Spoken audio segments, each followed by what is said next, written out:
Election آپ کو اللہ کے فضل سے کب، کس سال اور کس مہینے میں ہوتے نظر آ رہے ہیں؟ کیا اکتوبر 2023 میں کوئی الیکشن کی صورتحال نظر آ رہی ہے؟ مجھے لگتا ہے جی کہ آئی تھنک آج سے لے کے اکتوبر کے بیچ میں الیکشنز کسی ٹائم پر بھی ہو سکتے ہیں، اور الیکشن سے تو اٹس این اسکیپیبل ریالٹی جس سے یہ اسکیپ نہیں کر سکے گی government, in as much as they want to avoid and delay these elections, اتنا ہی جو ہے چانسز آف الیکشن ہیپننگ ہے۔ اور دوسرا، جہاں تک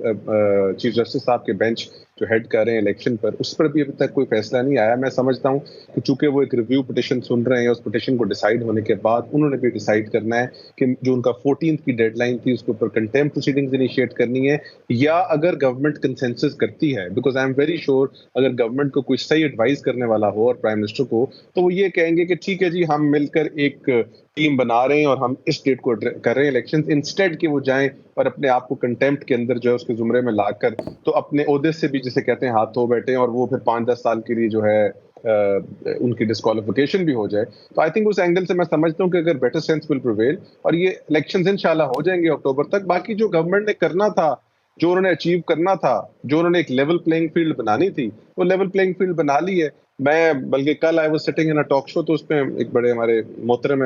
وکیل صاحب، انہوں نے مجھے کہا، سینیٹر بھی ہیں، کہ جناب یہ برگر کلاس ہے، یہ جیلیں نہیں کاٹ سکی، یہ ایسی ویسی باتیں۔ میں نے کہا جی بالکل ٹھیک کہہ رہے ہیں آپ اس برگر کلاس کو، یا جو بھی آپ ان کو کمیونٹی کلاس کہتے ہیں، آپ صبح الیکشن کروائیں۔ ایک چیز تو کلیئر ہے کہ 11 جماعتیں پاکستان کی جو ہے وہ آپ نے برگر کلاس کے آگے اکٹھی کی ہوئی ہیں کہ ان کو کاؤنٹر کریں، تو آپ صبح الیکشن کروا دیں، یہ بھی پتہ لگ جائے گا کون جیل میں جاتا ہے نہیں جاتا، یہ بھی پتہ لگ جاتا ہے کہ کون کتنے ووٹ لیتا ہے۔ یہ تو بڑی بیسک ہماری ایک ریکوائرمنٹ ہے as a citizen of Pakistan. مطلب میرا بنیادی طور پر کسی پولیٹیکل پارٹی سے نہ افیلیشن ہے نہ تعلق ہے اس کا، but as a citizen of Pakistan آپ بھی میں بھی ہم ڈیمانڈ کرتے ہیں کہ جو آئین جس بنیادی ڈھانچے پہ کھڑا ہوا ہے کہ حاکمیت اللہ تعالیٰ کی ذات کی ہے، عوام طاقت کا سرچشمہ ہے، وہ اپنے نمائندگان کو الیکٹ کرنے کا حق رکھتے ہیں، اس چیز کو تو آپ سبورٹ نہیں کر سکتے نا۔ باقی آئین میں ان کو ہر چیز نظر آتی ہے کہ 224 کہتا ہے جی اکٹھا کرا دیں، کوئی کہتا ہے علیحدہ کرا دیں، کوئی کہتا ہے یہ کر دیں وہ کر دیں، تو آئین کا دیباچہ ان کو نظر نہیں آتا جس کے اندر یہ ساری کی ساری جو پریمس ہے، دیٹ از دا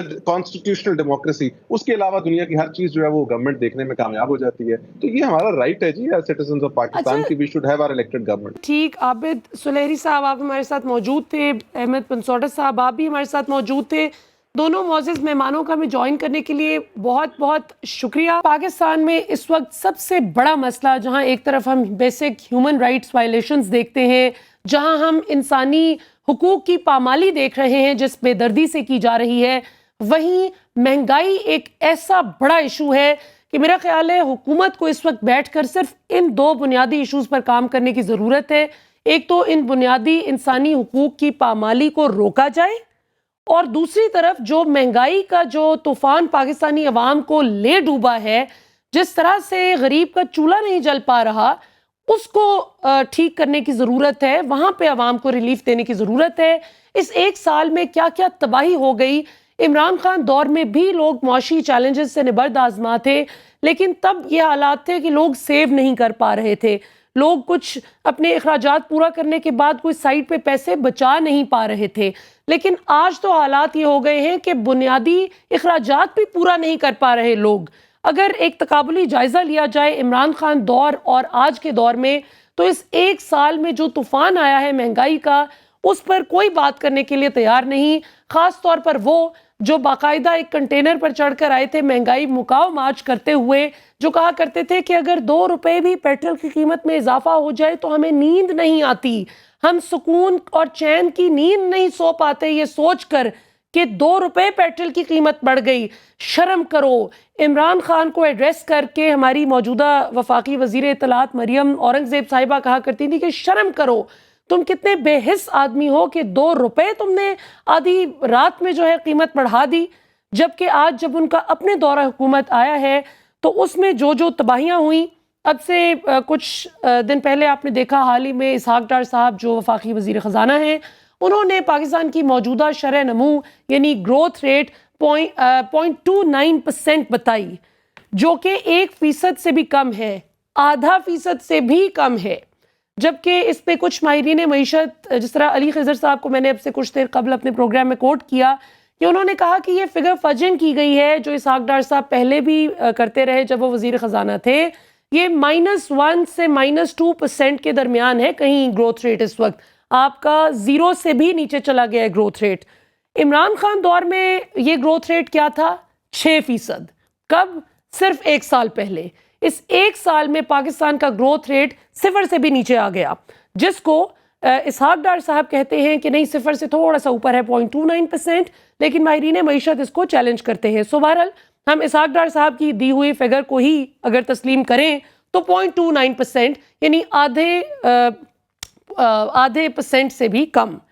اس کے بعد آ جائیں جی پی ٹی آئی دور میں جو بڑی صنعتوں کی ترقی کی شرح تھی وہ 12% تھی, جبکہ آج وہ -8% پر آ چکی ہے, یعنی 0 سے بھی 8% نیچے.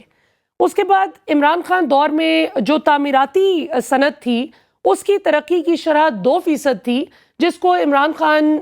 حماد اظہر یہ سب بتایا کرتے تھے. ہماری کئی میٹنگز وغیرہ بھی اس حوالے سے ہوتی تھیں جو ہمیں اپڈیٹ کرتے تھے کہ اس پہ کیا کیا جا رہا ہے. تو پلان تھا کہ اس کو 5 سے 6% تک لے کر جایا جائے گا, لیکن انفارچونیٹلی اس 1 سال میں وہ 2% سے کم ہو کر 5-6% اوپر جانے کی بجائے وہ -5% پر آ چکی ہے. کاٹن کی پیداوار میں 9.5% اضافہ ہو رہا تھا عمران خان دور میں, جبکہ آج وہ کاٹن کی پیداوار -23% پر آ چکی ہے. اسی طرح ڈالر کا ریٹ اگر آپ دیکھ لیں, جس دن عمران خان صاحب کی حکومت گئی اس دن کیا تھا؟ 188 روپیز تھا, 200 روپے سے بھی 12 روپے کم تھا, اور 300 روپے کا جو فگر ہے وہ ٹچ کیا اس دور میں ڈالر نے بھی اور پیٹرول نے بھی. جس قسم کی ہم نے قسم پسری کی حالت میں بیچارے موٹر سائیکل پر مشکل سے گزارا کرنے والے لوگوں کو پیٹرول کی فیول کی لائنز میں لگتے ہوئے دیکھا, اور جو بیچارگی ہوتی ہے ان کو پیسے ادا کرتے ہوئے وہ ان کے چہرے سے عیا ہوتی ہے. خیر اس وقت اگر پیٹرول کی قیمت دیکھی جائے تو کچھ کم ہوئی ہے, 270 روپے ہے جی, لیکن obviously 1 سال پہلے 150 روپے فی لیٹر پہ تھی, ابھی 270 روپے پہ ہے. اسی طرح جی ڈیزل کی قیمت بھی کہاں 147 روپے فی لیٹر تھی اور کہاں اب 258 روپے فی لیٹر ہے. اسی طرح پاکستان کے پاس جو ریزروز تھے اس میں بھی آپ کہیں کہ 4 گنا کمی آئی ہے. 20 کلو کا جو آٹے کا تھیلا تھا کہاں وہ 1150 روپے کا مل رہا تھا صرف 1 سال پہلے تک, اور آج وہی آٹے کا تھیلا کہیں 2200 کا, کہیں 2500 کا, کہیں 3000 کا, کہیں 3500. اور obviously جس وقت مہنگائی ہوتی ہے تو پھر جو لوکل سپلائرز ہوتے ہیں وہ پھر اپنی مونوپلی دکھاتے ہیں اور وہ پھر اس طرح سے عوام پر ظلم کرتے ہیں. کیسی عجیب بات ہے کہ جن ممالک کو ہم کہتے ہیں کہ یہ اسلامی ممالک نہیں ہیں, وہاں پر رمضان المبارک آ جائے تو وہاں پر چیزوں کا ریٹ سستا کر دیا جاتا ہے صرف اس لیے کہ مسلمان بآسانی روزے رکھ سکیں, روزہ افطار کر سکیں. لیکن یہ مسلمان ملک ہوتے ہوئے یہاں پر آپ دیکھ لیں کہ جو ہی رمضان کی آمد ہوتی ہے تو کیا کھجوروں کا ریٹ, کیا مشروبات کا ریٹ, ہر وہ چیز جو کہ عوام کے استعمال کی ہوتی ہے اس کی قیمتوں میں کئی گنا اضافہ کر دیا جاتا ہے. اور اس سفاک اور ظالمانہ رویے کا تعلق کسی سیاسی جماعت سے نہیں. کیا پی ٹی آئی, کیا نون لیگ, کیا پیپلز پارٹی, ہر دور میں یہ ظلم ہوتا ہے اور کوئی بھی سیاسی جماعت اقتدار میں آ کر اس ظلم پر قابو نہیں پا سکی. کوئی بھی سیاسی جماعت آ کر ہماری پولیس ریفارمز نہیں کر سکی کہ اللہ کے بندو اپنے لوگوں کو آپ نے پروٹیکٹ کرنا ہے, اپنے لوگوں کو آپ نے ہراساں نہیں کرنا. چاہے جو مرضی آپس کی ان کی سیاسی لڑائیاں ہوں سیاسی جماعتوں کی, آپ نے بیچ میں ٹول بن کر اپنے ہی لوگوں کے خلاف کھڑے نہیں ہونا. نہ جانے ہماری پولیس کو بھی یہ بات کب سمجھ آئے گی کہ آپ نے پروفیشنل طریقے سے چلنا ہے. لیکن کیا کیجئے کہ جن کو وہ رپورٹ کرتے ہیں اور آئینی طور پر وہ جن کے تابع ہیں, وہ جب ان کو obviously اس طرح کے احکامات دیتے ہیں تو پھر ان کو اس حساب سے چلنا پڑتا ہے, which is very unfortunate. تو یہ ہمارے سیاستدانوں کو یہاں پر ڈیپ انٹروسپیکشن کی ضرورت ہے. اور آخر میں جی انڈوں کا ریٹ ہم بھول نہ جائیں کہیں, 130 روپے درجن تھے اور ابھی 280 روپے فی درجن ہو چکے ہیں. اور انڈے, دودھ, یہ اس طرح کی چیزیں ہیں کہ جو چھوٹے چھوٹے بچوں کی نشو و نما کے لیے یہ بنیادی خوراک ہے, جس کو آپ دیکھیں کہ اتنا مہنگا کر دیا ہے. عام آدمی کی افورڈیبلٹی جو ہے, اس کی پرچیزنگ پاور وہ اتنی کم ہو گئی ہے کہ آج وہ اپنے بنیادی اخراجات بھی عزت کے ساتھ پورا کرنے سے قاصر ہے. تو یہ ہم اس سوچ پر, یہ سوچ آپ کے پاس چھوڑے جاتے ہیں. اور آپ کا مقدمہ, کیونکہ ہمارے پروگرام کا نام ہی مقدمہ عوام کا ہے, تو پاکستانی عوام کا سب سے بڑا مقدمہ کہ انسانی حقوق کی پامالی آخر کب رکے گی اور یہ جو مہنگائی کی چکی میں عوام پس رہی ہے، جو ہر دور پچھلے دور سے بھی زیادہ مشکل آتا ہے، یہ کب آخر اس ظلم کا خاتمہ ہوگا؟ آپ سے انشاءاللہ اگلے پروگرام میں اگلے ہفتے جمعے کے روز پھر ملاقات ہوگی۔ پاکستان ہمیشہ زندہ باد۔